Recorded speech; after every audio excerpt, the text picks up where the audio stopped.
Dr. Blackwell, good morning to you. President Trump is aboard Air Force One right now, heading to the opening of the Mississippi Civil Rights Museum. But an icy welcome awaits him in Jackson, where he's likely going to be greeted by protests. Congressman and civil rights icon John Lewis is leading the charge, calling the president's visit a mockery of the civil rights movement and saying that he plans to skip the event because President Trump is there. And the NAACP will hold a news conference this hour where they plan to say this. They plan to call out the administration's divisive policies. This right after the president tweeting his full endorsement to the Alabama Senate candidate Roy Moore this morning, a man who says America was last great during slavery, also a man who's an accused child molester. We can't afford to have a liberal Democrat who is completely controlled by Nancy Pelosi and Chuck Schumer. We can't do it. So get out and vote for Roy Moore. Do it. Do it. CNN national correspondent Athena Jones filed this report looking ahead to today's event. Protests are expected to greet President Trump at the grand opening of Mississippi's Civil Rights Museum. Organizer Talamika Bryce told CNN affiliate WAPT News the Say No to Hate demonstration she's helping lead will include hundreds of people from across the state. Some of us will kneel and some of us will turn our backs. We're calling it turn our backs to hate, turn our backs towards the motorcade as it drives by. And Bryce isn't alone in opposing Governor Phil Bryant's decision to invite the president. NAACP President and CEO Derek Johnson denounced Trump's record on civil rights, saying in a statement, he has created a commission to reinforce voter suppression, refused to denounce white supremacists, and overall has created a racially hostile climate in this nation. U.S. Congressman Benny Thompson, who is from Mississippi, and John Lewis, a civil rights icon, are planning to skip the event in protest, writing, President Trump's attendance and his hurtful policies are an insult to the people portrayed in this civil rights museum. And while some Mississippi Democrats called on the governor to rescind his invitation to Trump, Bryant defended the move. The President of the United States should be able, and we're very thankful that he is, going to come for this historic occasion. The White House expressed disappointment with the planned protests and boycotts. I think that would be honestly very sad. I think this is something that should bring the country together to celebrate the opening of this museum and highlighting civil rights movement and the progress that we've made. President Trump has been criticized for racial insensitivity. He launched his campaign in June of 2015 by bashing Mexican immigrants. They're bringing drugs, they're bringing crime, they're rapists. He questioned a judge's ability to rule fairly in a Trump University lawsuit because he was Mexican American. We're building a wall. He's a Mexican. And he has repeatedly slammed mostly black NFL athletes protesting racial inequality. When somebody disrespects our flag, to say, get that son of a bitch off the field right now, out, he's fired. He's fired! Jews will not replace us! But it was his response to violence in Charlottesville, Virginia last summer that drew the ire of people in both parties when he equated neo-Nazis and white nationalists protesting the removal of a Confederate statue with activists demonstrating against them and the ideas they represent. We condemn in the strongest possible terms this egregious display of hatred, bigotry, and violence on many sides. On many sides. He revised those remarks 2 days later. Racism is evil, and those who cause violence in its name are criminals and thugs, including the KKK, neo-Nazis, white supremacists, and other hate groups that are repugnant to everything we hold dear as Americans. But then said, you had some very bad people in that group, but you also had people that were very fine people on both sides. Today's event is an opportunity to answer some of his critics. I've talked to him already, thanks. Yes, President Trump is going to be arriving here shortly, and he is going to be skipping the fanfare outside the museum, the longer program set up outside of this museum. Instead, he's going to be touring the interior of the Civil Rights Museum, giving remarks to a smaller group gathered indoors. Civil rights activists, museum patrons, and other elected officials. And so in that sense, he'll be avoiding potentially being involved in this larger program and the potential protests that he might see. Diane? All right, Athena. Yeah, beyond the president's controversy surrounding his presence there, big, important day. Thank you.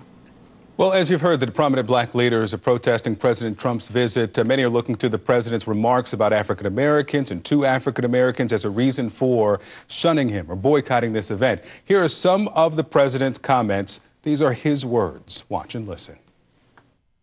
Wouldn't you love to see one of these NFL owners, when somebody disrespects our flag, to say, get that son of a bitch off the field right now, out, he's fired. He's fired! You also had people that were very fine people on both sides. I think there's blame on both sides, and I have no doubt about it, and you don't have any doubt about it either. Congressman John Lewis should spend more time on fixing and helping his district, which is in horrible shape and falling apart. All talk, talk, talk, no action or results. Sad. You're living in poverty. Your schools are no good. You have no jobs. 58% of your youth is unemployed. What the hell do you have to lose? Look at my African American over here. Look at him. Are you the greatest? You know what they used to do to guys like that when they were in a place like this? They'd be carried out on a stretcher, folks. Like to punch him in the face, I'll tell you. Knock the crap out of him, would you? Seriously. He was so obnoxious and so loud. He was screaming. And they did, I don't know, rough up. Maybe he should have been roughed up, because it was absolutely disgusting what he was doing. Will you unequivocally condemn David Duke and say that you don't want his vote or that of other white supremacists in this election? Well, just so you understand, I don't know anything about David Duke, okay? I don't know anything about what you're even talking about with white supremacy. Well, you've got David Duke just joined, a bigot, a racist, a problem. I mean, this is not exactly the people you want in your party. The state of Hawaii says this is official. He was born in Hawaii on this date. Here it is. Why do you deny that? A lot of people do not think it was an authentic certificate. Donald, you're beginning to sound a little ridiculous. I have to tell you. You are. Well, he insisted to CNN that the so-called Central Park Five were still indeed guilty. At the time, Trump took out full-page ads in newspapers calling for New York to reinstate the death penalty. If the woman died, I think they should be executed. President Trump tweeted, sadly, because President Obama has done such a poor job as president, you won't see another black president for generations. A great African-American president hasn't exactly had a positive impact on the thugs who are so happily and openly destroying Baltimore. Listen, for the sake of time, we were unable to include all the president's comments on and to African Americans. We want to get to our conversation here. Van Jones, CNN political commentator, also the former special advisor to President Obama and the author of Beyond the Messy Truth, How We Came Apart, How We Come Together. Also, Bruce Lavelle, executive director of the National Diversity Coalition for Trump and a member of President Trump's 2020 advisory board. Gentlemen, good morning to both of you and welcome. Bruce, let me start with you, Bruce. Does anything you just watched for the 2.5 minutes there make you uncomfortable? No, and thanks for having me, Van. You know, I wish I had 30 minutes to, go down line item that CNN so generously went out and just showed a certain side of the president that he's not. And it's interesting that obviously we see that we're going to try to go down the road and throw this racial, game on the president as we go into 2020, but it won't work. And, today should be honored as a historic day. Victor, you invited me on the show to talk about the historic grand opening of Mississippi Museum that's going to have, honor Medgar Evers, who was slain in 1963. His brother, Charles Eggers, and his Medgar Evers' wife is going to meet the president, and they're going to honor what happened to her husband there, who Charles Eggers did endorse the president of the United States. Evers. And so therefore, this is historic. Not only that, going down Interstate 55 and having this awesome museum for economic development as well as job growth and et cetera. Yeah. This is a great shot in the arm for economic development for Jackson, Mississippi, which had a 0.5 GDP rate.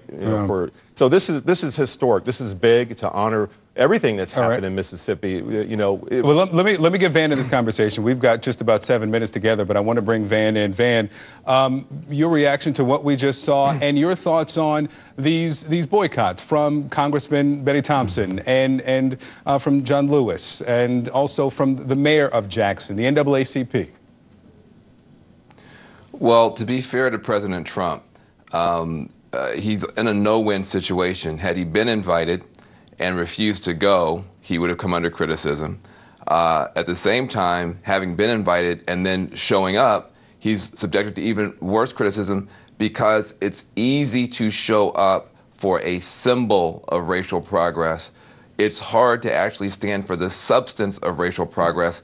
And President Trump has not only not been there on the substance, he's actually he's put the car in reverse in so many ways. The time for him to show his true leadership was when you had an American citizen murdered in the streets by Nazis who used ISIS tactics of driving a car into a crowd and murdered, frankly, a white activist who was opposing Nazis in America. That was the time to come forward and give a complete slam dunk, no holds barred defense of Americans from white terrorists. He failed to do that. He tried to equivocate. He went here, he went there. He actually wound up defending people who deserved no defense at all. And at that point, his credibility to speak to civil rights or to show up to those events went away. So now the country is suffering in a situation where literally the President of the United States can't even go to a civil rights museum without offending the sensibilities of millions and millions of people. It's a sad day in America. It should be a happy day, but it's a sad day. Bruce, the president will not be speaking publicly today at this grand opening. Do you think, I can't remember a time when a president has attended an event like this and has not spoken. Do you think he should be? Would you like to hear from him? Do you think people should hear from him today publicly? Well, we don't know. He might, Victor. And he won't be. We've been told by both the White House and by the organizer of the museum. Well, I think maybe it's a time for, like he's going down there to see this beautiful museum being open and talk to a lot of the civil rights leaders there. And, Victor, Van, I disagree. I don't see millions of people, against this. And the reason why is because the president, as you see, we had a very, very tremendous gain in our economy. I always say the numbers speak better than anything. We're at a 4.1 unemployment rate, and black unemployment is down. Unemployment is down the best in 19 years. So, there's a tremendous amount of gain with this president that's coming in, in this administration. So I say that this is a light, this is hope for a lot of us, people of color, as myself, as a businessman here in Atlanta for 25 years. I came to this town with $35, and look at me. There's a lot of hope to this. And I wish that, Congressman John Lewis would put away his personal, indifferences and embrace the fact that this president is coming to celebrate this awesome opening, and the fact that this president recognizes what happened down there, wants to memorialize Medgar's home, and for folks to come in and have dialogue and to understand it. The other thing too is that this puts Jackson, Mississippi, on the map as far as economic development. So there's a bigger, bright table to this than just what this false narrative of trying to paint the president out to be something that he's not. Van, I see a grimace from here. What's your reaction to what you're hearing? Come on, brother. Well, I certainly agree that the people of Jackson, Mississippi, and frankly the people of Mississippi and America should be celebrating the fact that this museum is opening. My father's lifetime, and my grandparents' lifetime, my mother's lifetime. There were times when it wasn't clear that civil rights would prevail, and certainly not to be celebrated in this great way.